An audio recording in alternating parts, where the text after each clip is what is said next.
Pour passer au volet concernant l'économie égyptienne en particulier, en tant que pays arabe et en tant que pays africain, l'économie égyptienne a été classée deuxième par le Fonds monétaire international à l'échelle arabe.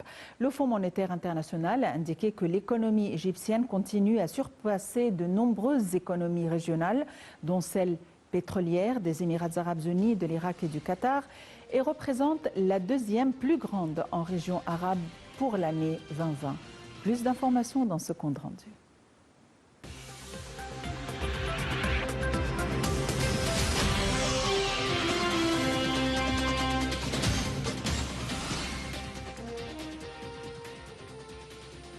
L'économie égyptienne continue à surpasser de nombreuses économies régionales, dont celle pétrolière des Émirats arabes unis, de l'Irak et du Qatar, et représente la deuxième plus grande en région arabe en 2020, a indiqué le Fonds monétaire international, le FMI.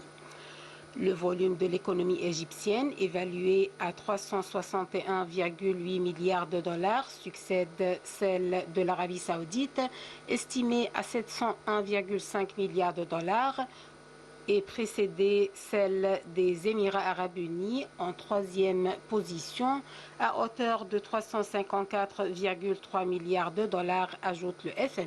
En effet, le Fonds monétaire international a prévu une augmentation des taux de croissance du PIB pour les régions du Moyen-Orient et de l'Afrique du Nord de 4% lors de l'année courante, soit une hausse d'environ 0,9% contre le taux de croissance en octobre 2020.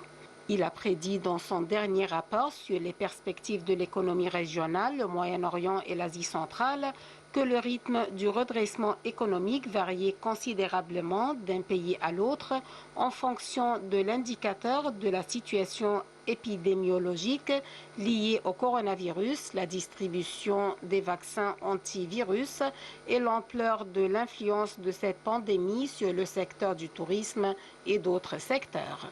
Les répercussions de la pandémie mondiale ont eu un impact négatif sur les revenus de nombreux pays des régions concernées par le rapport du FMI au cours de l'année écoulée, ce qui a conduit à l'aggravation du déficit budgétaire de ces pays pour atteindre environ 7% du PIB, malgré les mesures prises par ces pays pour réorganiser les priorités de dépenses.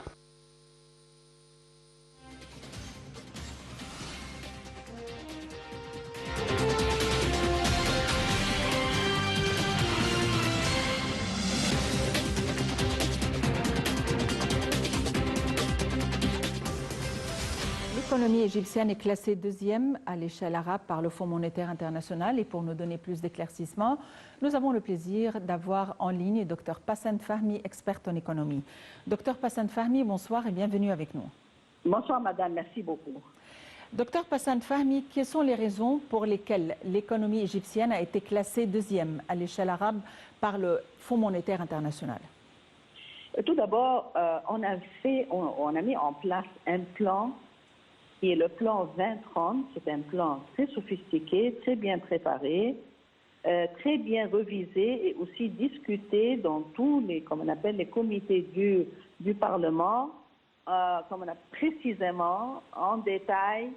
Et ça a vraiment pris longtemps durant la période de la discussion pour être sûr que c'est un plan efficace qui a une vision claire vers le futur et aussi l'application pour être facile et efficace. Ce plan-là, bien sûr, a été approuvé par Monsieur le Président et on a commencé à l'appliquer graduellement comme on appelle, dans tous les domaines de l'économie égyptienne. Et je voudrais mentionner ici que ce plan a été basé sur des points forts qui existent dans l'économie égyptienne. Premièrement, c'est une économie très bien diversifiée dans tous les domaines. Deuxièmement, c'est une économie qui a la chance d'avoir un climat très agréable toute l'année. Troisièmement, nous avons 50% de la population des jeunes. Ça, c'est un point très important. Quatrièmement, on a concentré sur des domaines qui peuvent être continués comme je l'appelle, pour toujours. C'est-à-dire, on a commencé par travailler sur l'infrastructure, et ça, c'était un commencement très important, parce que sans infrastructure, on ne peut pas développer une économie. Et quand je parle d'infrastructure, c'est-à-dire non seulement les routes, les chemins de fer et les ponts, mais aussi l'électricité, le gaz, tous les services dans une économie avancée, on en a besoin. Deuxièmement, on a concentré sur l'économie verte, et ça aussi c'est une économie très bien diversifiée, non seulement agriculture, mais aussi tous les domaines qui sont basés dessus, et les industries qui en profitent des produits qui sont comme le coton par exemple. Et aussi l'économie bleue, ça c'est le troisième domaine, très important, et la construction de nouvelles villes. Ce genre d'activité avec le climat, avec la diversification, avec la location géographique, peut continuer jusqu'à la fin du monde. C'est-à-dire que ce ne sont pas des projets qui vont être stoppés après quelque temps. Spécialement, nous occupons 7% du territoire égyptien et le plan 2030 a une vision optimiste que ça avance et atteint 30% vers 2030.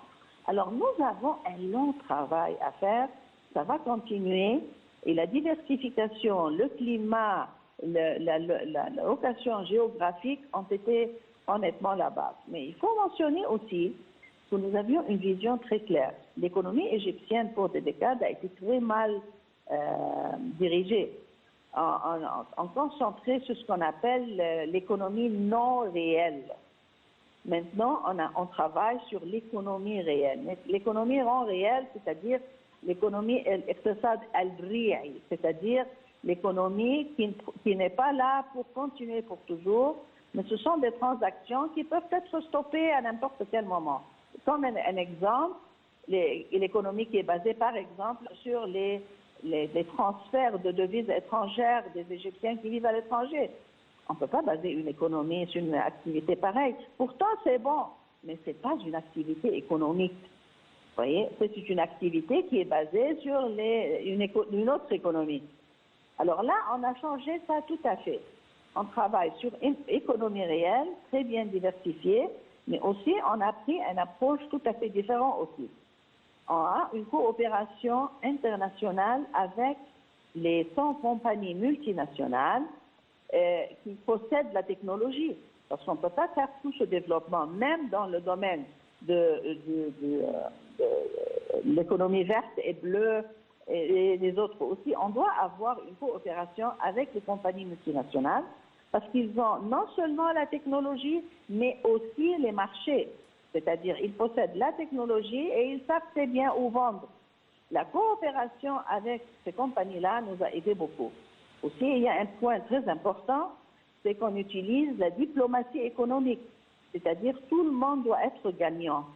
Peut-être que les pourcentages ne sont pas les mêmes des gains, mais à la fin de la journée, tout le monde est gagnant. Un point aussi très important, c'est que quand on fait toutes ces activités économiques, c'est pour le bon et pour créer une stabilité sociale pour le peuple. Deuxièmement, on regarde très bien la pollution, on appelle la pollution du climat, parce que c'est devenu un problème compliqué pour le monde entier. Alors, on regarde très bien quand on met un projet en place, que ça n'ajoute pas le niveau de pollution, parce que le degré de température sur la Terre augmente. Troisièmement, ça doit être avec une coopération régionale. C'est-à-dire, par exemple, il y a les pays africains, les pays arabes, la région du Maroc, les pays européens. On doit toujours avoir une coopération régionale pour que, je répète, tout le monde doit être gagnant. Avec cette stratégie très sophistiquée, très bien dirigée, très bien suivie aussi, Monsieur le Président suit par lui-même ce qui se passe jour par jour, que ce soit dans l'infrastructure, l'économie verte, l'économie bleue, les services qui sont rendus dans les gouvernorats, le développement de nouvelles villes, de 1500 villages. L'Égypte passe dans une période tout à fait différente, mais l'économie travaille 24 heures sur 24 heures. Et je répète, la supervision de Monsieur le Président et toutes les activités aussi, que ce soit le gouvernement, le Parlement, les Égyptiens même, c'est ça qui a vraiment causé les chiffres impressionnants et les indices très acceptables qui sont vues par tout le monde entier. C'est pour cela que le rapport du FMI a été un rapport très positif et ça va continuer, Inch'Allah, dans le futur sur le même rythme. Docteur Passan Fahmy, quand on parle de l'économie, il y a une science, l'économie est une science, il y a des règles économiques. Mais à nos jours, l'économie a changé peut-être de facette, parce que comme vous l'avez mentionné, il y a l'économie verte, il y a des villages intelligents, il y a des applications même pour les petites et moyennes entreprises, et il y a un commerce sur mobile, sur portable. Je veux dire, la notion de l'économie a tout à fait changé. À votre avis, est-ce qu'on est prêt? Est-ce qu'on a l'infrastructure nécessaire de manière à aller de l'avant dans ce secteur? Vous avez touché un point très important. La technologie a changé le monde entier. Et c'est pour cela que je voudrais mentionner ici, à cause de ce changement-là, nous devons reviser toutes les lois, et je répète, toutes les lois qui contrôlent l'économie, non seulement l'économie égyptienne, mais notre relation avec les régions et le monde entier. Par exemple, maintenant, on peut travailler de n'importe quelle place, de la maison, du café, du club. Alors là, nous avons besoin d'autres lois pour contrôler la relation entre les propriétaires et les employés. Aussi, la technologie a changé la façon de payer les taxes, de contrôler ce qui se passe dans les investissements. Alors, j'espère que le nouveau Parlement ait la possibilité et la capacité de reviser je répète, toutes les lois qui existent et qui contrôlent l'investissement, que ce soit, comme vous venez de mentionner, les petites et les moyennes entreprises, que ce soit les grands projets, que ce soit les projets qui sont faits virtuels, que ce soit les nouvelles villes. La technologie, c'est la base. Alors ça aussi, ça nous met devant deux grandes, comme on appelle, plans, de plans très sophistiqués. Le premier, c'est la technologie, c'est-à-dire nous devons avoir une coopération avec les compagnies et les pays qui sont capables de nous aider. Deuxièmement, il y a le financement. Et pour le financement, moi je dis toujours, ce n'est pas un problème, parce qu'on doit utiliser le nouveau aspect de financement qu'on appelle crowding finance. Ça c'est nouveau et on doit l'appliquer en Égypte. Et on doit avoir aussi les lois qui peuvent contrôler ça. Alors je répète, oui, on a la vision, mais on n'est pas prêt jusqu'à présent d'avoir toutes les lois qui peuvent vraiment contrôler ce genre d'investissement et ce genre de développement. C'est un nouveau monde. Mais avec la coopération mondiale, on peut vraiment atteindre. Et aussi, je répète, le financement n'est pas un grand problème, mais ça doit être fait d'une façon un peu sophistiquée. Un point aussi très important, c'est, vous avez mentionné aussi le développement import-export. Import-export, c'est pas comme avant. On doit aussi utiliser le système qu'on appelle counter-trade. Ça aussi, c'est un système appliqué dans les pays avancés et les compagnies multinationales, ils sont capables de nous aider à développer ce genre d'activité. Alors, le monde change, on doit changer avec. Ça ne va jamais, diriger l'économie, ça ne va jamais être de la même façon comme c'était dans le passé. Oui, on avance très vite, mais on doit avoir les lois, les contrôles, la façon de diriger l'économie dans le futur. Et ça, c'est un très grand travail. Il y a même le nouveau système ou les nouvelles devises comme le Bitcoin et autres. Est-ce que vraiment ceci va changer complètement la facette de l'économie mondiale? Voilà, on doit étudier ça très bien. Comment ça va nous toucher? Comment ça va être utilisé? Parce que ça peut créer des problèmes. Il y a des problèmes partout au monde à cause des pays qui ont commencé à appliquer et ensuite ils sont face à face à des grands problèmes. Moi, j'écoute, je ne veux pas mentionner le pays par nom, mais il y a un grand problème dans une des pays qui existe dans la région à cause de ce genre d'activité qui n'est pas bien compris. Vous voyez, et pas bien contrôlé. C'est pour cela que j'ai mentionné, nous devons avoir des lois sophistiquées pour contrôler ce genre d'activité et d'autres activités qu'on va voir dans le futur prochain. C'est-à-dire le monde n'est pas comme avant. Et quand j'ai mentionné le counter-trade, ça c'est une façon nouvelle, pas nouvelle pour nous, pour faire des échanges dans le monde entier. Et le système bancaire aussi va changer. La politique fiscale et monétaire va changer. Alors, nous avons un grand travail. Mais avec l'assistance et la coopération des pays avancés et des compagnies, sont compagnies connues par nom. Ils sont spécialisés dans certains domaines. Ils doivent nous aider pour vraiment continuer à avancer. Mais avancer de la façon traditionnelle, ça ne va pas être facile. Oui, selon le Fonds monétaire international, l'économie égyptienne a réussi à surpasser d'autres économies pétrolières qui étaient propulsées au devant de la scène économique.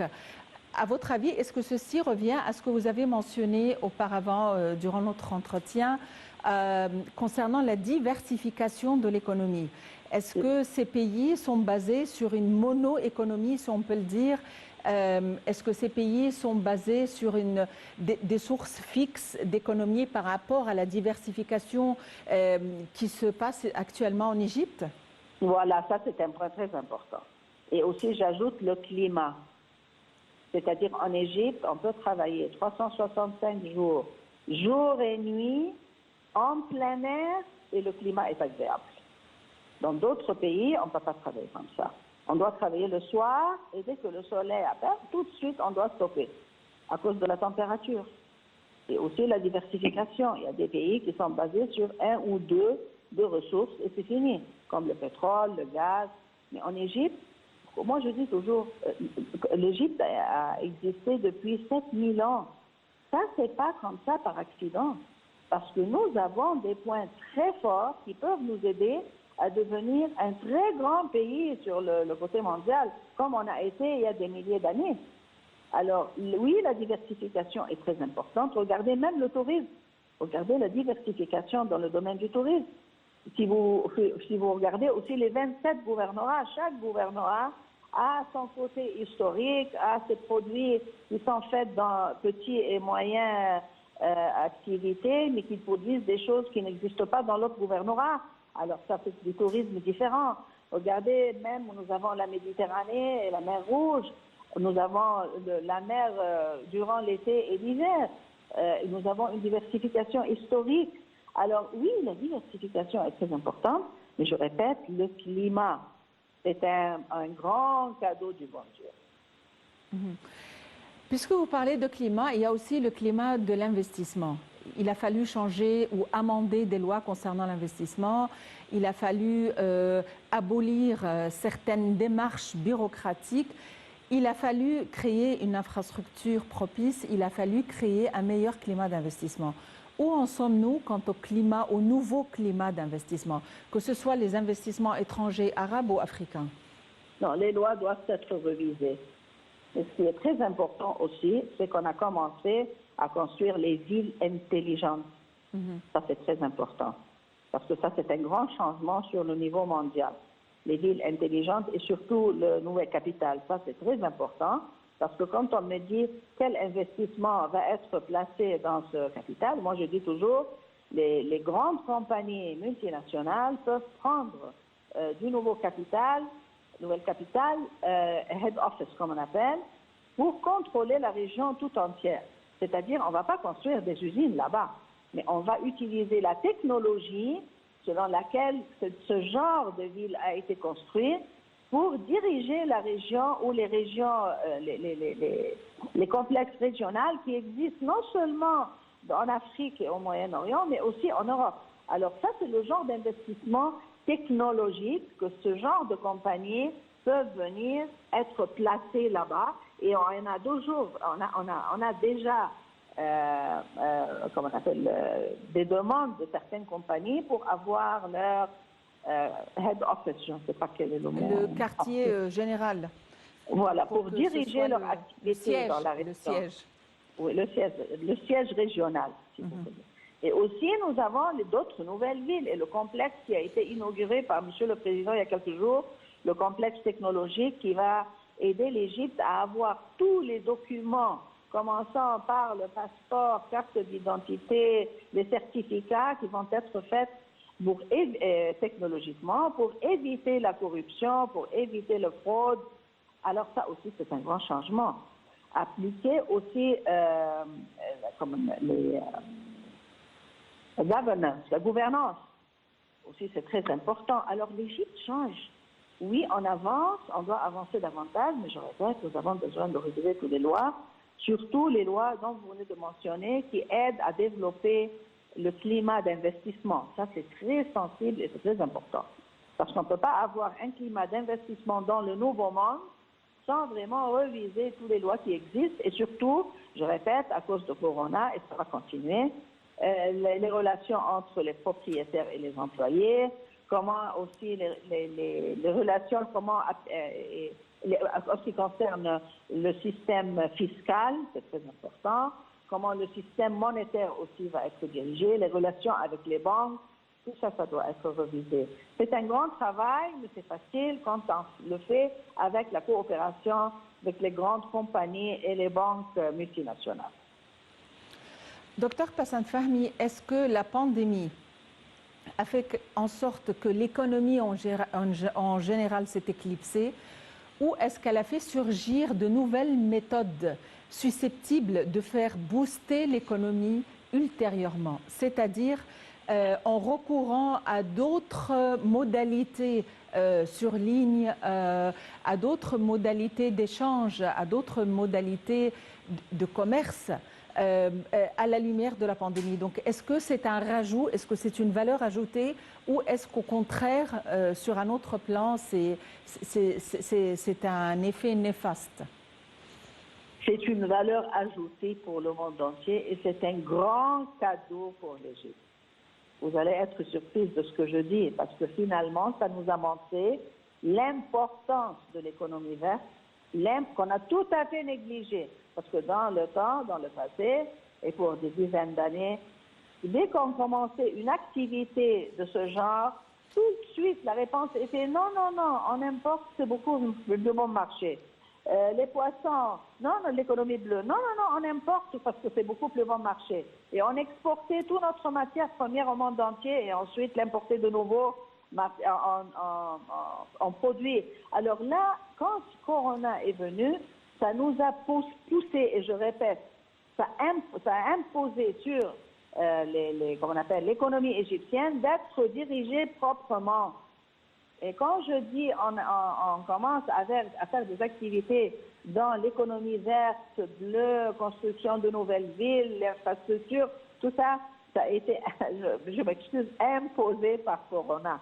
Alors on a eu la chance que ce grand problème touche la terre entière, mais pour nous, c'est devenu un côté très positif pour vraiment nous pousser. Pourtant, les plans étaient là. Mais honnêtement, Corona a activé d'une façon beaucoup plus vite l'exécution. Pour d'autres pays, ce n'était pas la même chose. Mais pour nous, bon, on a changé tout à fait la façon de diriger notre économie en économie réelle, je répète réelle, parce que ce qui existait dans le temps, ce n'était pas une économie réelle. En économie réelle, alors on a maintenant, comme vous venez de mentionner, à cause du climat aussi, l'économie verte, et ça c'est comme on appelle une très longue liste d'activités. Quand je dis l'économie verte, c'est pas seulement l'agriculture, mais il y a aussi l'élevage des animaux, l'élevage des poissons, tout, et l'économie bleue, tout ce qui vient de la mer, même le gaz, le pétrole, c'est pas seulement le poisson. Alors on a concentré sur ces deux, mais le troisième qui est beaucoup plus important aussi, c'est l'infrastructure, le développement de nouvelles villes et le développement des gouvernorats et les 1500 villages. Honnêtement, c'était inacceptable. Inacceptable et aussi scandaleux que le peuple égyptien vit dans des villages où il n'y a pas l'électricité, ni l'eau, ni l'infrastructure, rien du tout. C'est une vie inacceptable. Maintenant, il y a un grand projet de vie décente pour tout le monde, pour tous les Égyptiens, partout sur le territoire. Alors, oui, Corona a été la cause de certains problèmes dans certains pays, mais pour nous, je répète, elle nous a fait beaucoup de bien. Oui. Très rapidement, docteur Passan Fahmy, selon Fitch, l'Égypte, sa croissance économique est positive et l'Égypte sera l'une des rares économies dans le monde à marquer une croissance positive durant la pandémie du Covid-19. À votre avis, quels sont les autres économies ayant marqué une croissance positive durant le coronavirus? À mon avis, la région marocaine, parce qu'elle a aussi des points assez forts. Quand je dis ça, c'est-à-dire la Libye, l'Algérie, la Tunisie et le Maroc. À mon avis, et Tunisie, bien sûr. À mon avis personnel, cette région aura aussi des activités assez avancées parce qu'eux aussi, ils ont une économie diversifiée, le climat est acceptable, ils n'ont pas les mêmes ressources comme l'Égypte. Par exemple, en Égypte, nous avons du gaz, nous avons de l'or, nous avons beaucoup de choses à développer. Mais à mon avis, la région marocaine aussi aura la chance de faire ça. La participation de l'Égypte et la coopération pour le développement de la Libye, par exemple, de l'Irak, de la Syrie, la coopération régionale va jouer un rôle très important dans cette région, mais en coopération avec l'Égypte. C'est-à-dire l'Égypte a l'expérience, elle a une très bonne histoire à raconter à tout le monde.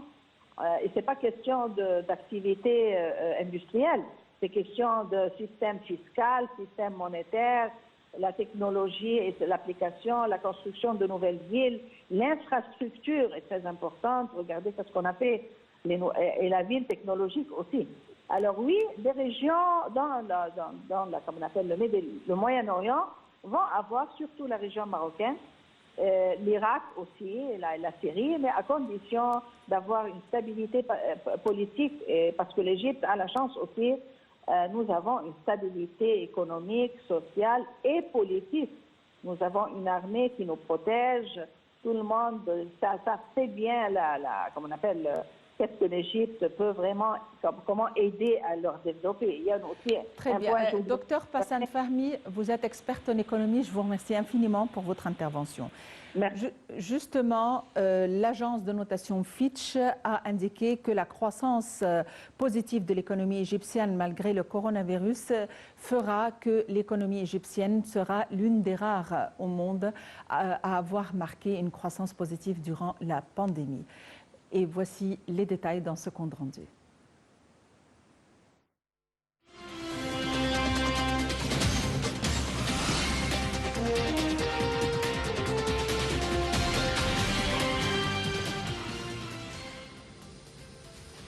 L'Égypte récupère et retrouvera ses niveaux de croissance d'avant-pandémie, a indiqué Fitch lors d'un colloque virtuel durant lequel elle a passé en revue les données macroéconomiques de la région, du Moyen-Orient et d'Afrique du Nord. Le produit intérieur brut réel de l'Égypte enregistra 5% dans l'exercice 2021-22 et cette dernière trônera en tête des pays de la zone ayant réussi à récupérer leur taux de croissance avant l'éclatement de la pandémie selon Fitch. L'agence internationale met en avant le soutien apporté par l'État égyptien au secteur du tourisme et à la production du gaz naturel qui devrait augmenter cette année. Fitch invoque également d'autres facteurs de stimulation de la croissance, comme les recettes du canal de Suez et les mesures prises par la Banque centrale, qui a réduit son taux directeur de 350 piastres durant la pandémie. Par ailleurs, l'agence américaine Bloomberg a mis en exergue la déclaration du gouvernement qui se focalise sur le renforcement de la croissance du secteur privé et l'augmentation des exportations, ainsi que sur l'accélération du rythme de la transition numérique de l'économie nationale. Bloomberg a salué les démarches du gouvernement qui a fixé son plan de restructuration dans un délai de 3 ans principaux pour aider à surmonter les impacts de la pandémie du coronavirus. Bloomberg a ajouté que les autorités égyptiennes avaient en effet commencé à aider les petites et moyennes entreprises à travailler pour garantir une plus grande part d'inclusion financière à travers la simplification d'ouverture des comptes bancaires pour tout le monde. La Banque centrale d'Égypte encourage de même le secteur des services financiers non bancaires, ce qui est une démarche qui va de pair avec la relance du programme pour élargir la numérisation de l'économie. Bloomberg a enfin souligné que sous la direction du président Abdel Fattah el-Sisi, le gouvernement avait fait de nombreux progrès au niveau de la réforme globale de l'infrastructure en construisant de nouvelles routes, des ponts et en perçant de nouveaux tunnels et créant de nouvelles cités, tout comme la nouvelle capitale administrative située à l'est du Caire.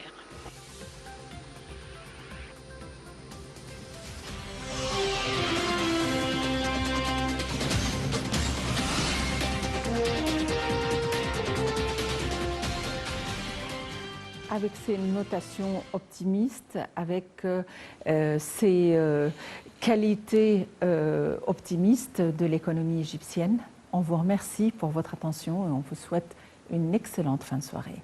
Au revoir et à la prochaine.